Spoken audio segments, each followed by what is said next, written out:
Hello founders, কেমন আছেন সবাই? আশা করি ভালো আছেন।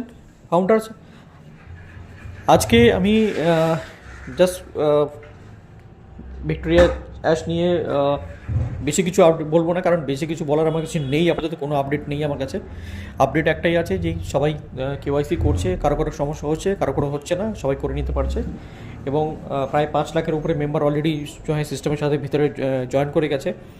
তো যারা যারা এখনও জয়েন করতে পারেনি তারা জয়েন করে নিন, হেল্প নিন সবার থেকে। আমিও সবাইকে হেল্প যতটা সম্ভব আমি করছি, বাই ফোন, মেসেজ, হোয়াটসঅ্যাপ। তো এবং আমাদের কিন্তু খুব তাড়াতাড়ি নেক্সট ফেজ আসতে চাচ্ছে। সেই নেক্সট ফেজ আমরা উপভোগ করবো। নিশ্চয়ই আমাদের সাথে শেয়ার করবে স্যার। দেখি আমাদের কবে নেক্সট ফেজে মেসেজ দেয় আমাদের ভিক্টোরিতে আসে। এবং আরেকটা যেটা গুড নিউজ আছে সেটা হচ্ছে যে আমাদের যে লিঙ্ক ছিল ক্যাপাসিটি, প্রথমে তো 10 জন এসেছিলো, তারপরে আরও 5 জন বাড়ানো হলো। এখন কিন্তু আপনি টোটাল 25 জন, মানে আরও 10 জনকে বাড়ি দেওয়া হয়েছে। আপনি টোটাল 25 জনকে জয়েন করতে পারবেন। মানে 10 জন যদি করে থাকেন তাহলে আরও 15 জনকে আপনি করাতে পারবেন, আর যদি 15 জন করে থাকেন তাহলে আরও 10 জনকে আপনি করাতে পারবেন।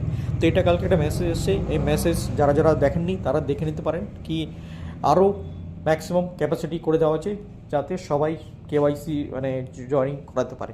ওকে, তো এইটা ছিল গুড নিউজের জন্য একটা মেসেজ এসেছিলো কালকে। তো আশা করি সবাই পেয়েছেন মেসেজটা।